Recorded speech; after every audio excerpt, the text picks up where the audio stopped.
Alors, dans cette nouvelle capsule, nous allons parler cette fois-ci du stack et du drop. Donc, si vous vous intéressez un petit peu à la chaussure de running de manière générale, le stack, c'est une donnée que vous avez forcément entendu parler. On commence à la voir énormément aussi dans les magasins, sur les étiquettes. Il n'y a plus que le prix maintenant, il y a aussi le drop qui est souvent affiché.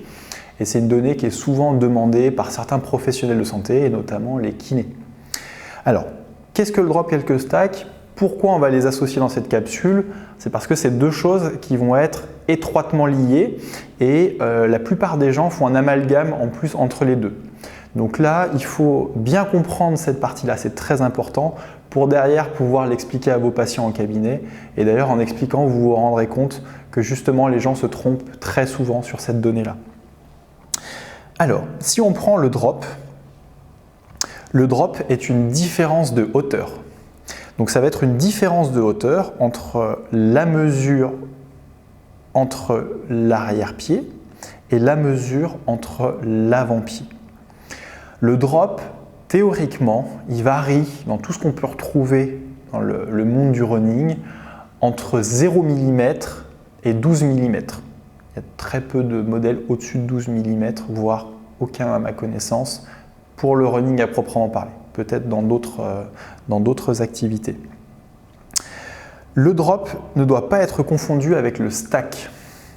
Le stack, ça va être la mesure de la semelle, de l'épaisseur de la semelle à un endroit particulier. Donc le stack, théoriquement, dans les données scientifiques ou sur les sites, si ce n'est pas précisé, est mesuré au niveau du talon. Donc le stack L va être la mesure de l'épaisseur de la mousse au niveau du talon. Dans certains sites constructeurs, vous aurez les deux données, donc le stack niveau talon et le stack au niveau de l'avant du pied. Et donc en ayant le stack à l'avant, le stack à l'arrière, très facilement vous pouvez calculer du coup le drop. Mais il faut bien comprendre que on peut avoir des chaussures qui seront très épaisses en termes de stack et qui n'auront pas forcément de drop.